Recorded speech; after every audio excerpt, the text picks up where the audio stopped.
Hello students, स्वागत है आप सभी का एक बार फिर से MJPRU डेली न्यूज़ में। कल एक अनऑफिशियल न्यूज़ आई थी जिसमें कहा गया था कि आपके जो एग्ज़ाम हैं 8 नवंबर और 16 नवंबर से जो स्टार्ट हो रहे हैं BA BSc BCom और MA MSc MCom के, वो टलने की संभावना है। काफ़ी लोग इस पर खुशी मना रहे थे।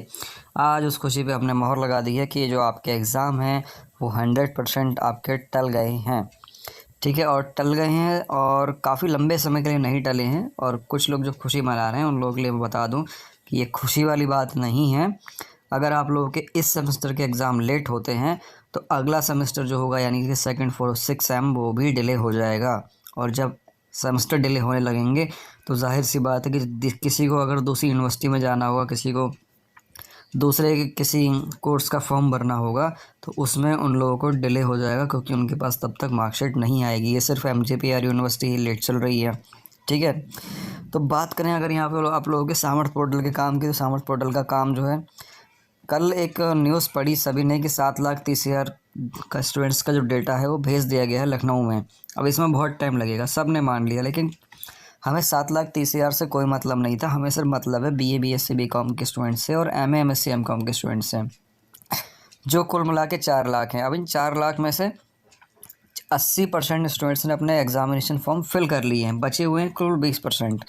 और 20% फॉर्म भी वहाँ से ऑलरेडी फिल्ड ही आएगा। कोशिश करी जाएगी सिर्फ ABC ID और आपका ईमेल ID और मोबाइल नंबर आप लोगों को ऐड करना होगा। देखो, एक चीज़ मैं फिर से बता रहा हूँ कि अगर आप लोग ने फॉर्म नहीं भरा है या आप लोग अगर फॉर्म भरने भी वाले हैं सामर्थ पोर्टल पर, तो यहाँ पर एक चीज़ आप याद रखें कि अपना ईमेल ID और मोबाइल नंबर साइबर कैफ़े वाले का बिल्कुल ना डालें, क्योंकि उसी से आप लोगों का सारा डेटा अब हैंडल किया जाएगा। ठीक है, पहले क्या होता था कि एनरोलमेंट नंबर या रोल नंबर से ही चलता था, लेकिन अब यहाँ पर कोशिश की जा रही है कि आपका जो सारा डेटा है वो एक यूज़र ID बनाई जाए और एक ईमेल ID, एक मोबाइल नंबर, उसके साथ ही आप लोगों का एक यूज़र नेम रखा जाए। ये चारों पांचों चीज़ें जो हैं ये आप लोग अपने पास रखें, कॉन्फिडेंशियल रखें।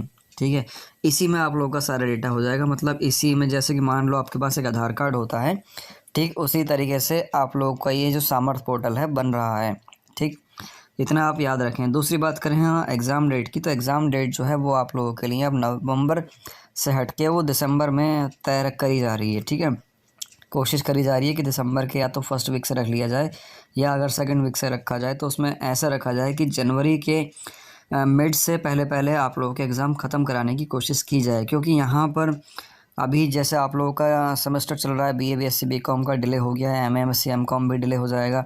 LLB और LLM, उसके साथ ही BA LLB के स्टूडेंट्स के लिए भी एक संकट वाली बात है, क्योंकि उन लोगों का जो एग्ज़ाम है वो भी BA BSc BCom और MSc MCom की वजह से डिले हो रहे हैं। तो कोशिश करी जाएगी कि LLB और LLM, उसके साथ ही BLLB के एग्ज़ाम जनवरी के लास्ट वीक से रखे जाएं या फिर जनवरी के थर्ड वीक से रखे जाएं। ठीक है, मेन प्रोसेस जो है इन्हीं लोगों के लिए ध्यान में रखी जाएगी, क्योंकि इन लोगों को ज़्यादा दिक्कत होती है। यही बार बार जाके मतलब यूनिवर्सिटी में जाके कंप्लेंट करते रहते हैं कि आपकी वजह से हमारे कोर्सेज़ के एग्ज़ाम जो हैं डिले हो जाते हैं, हम लोगों को रजिस्ट्रेशन करने में टाइम लगता है।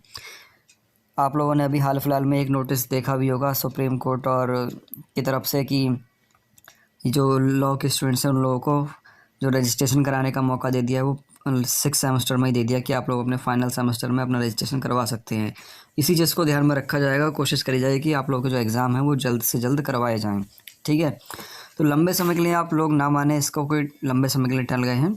1 हफ्ता 15 दिन का जो डेट सेट है, जैसे कि BA BSc BCom में और MA MSc MCom में 1 हफ्ते का ही अंतर है, तो वैसे ही डेट आपके आगे सेट होने वाली है। अपनी तैयारी को जारी रखें, बिल्कुल भी लूज़ ना करें। दिसंबर में आप लोगों के एग्ज़ाम कराने की पूरी पॉसिबिलिटी है। ठीक है, ऐसी इन्फॉर्मेशन के लिए हमारे साथ जुड़े रहें। चलिए फिर मिलते हैं नेक्स्ट किसी इन्फॉर्मेटिव वीडियो में।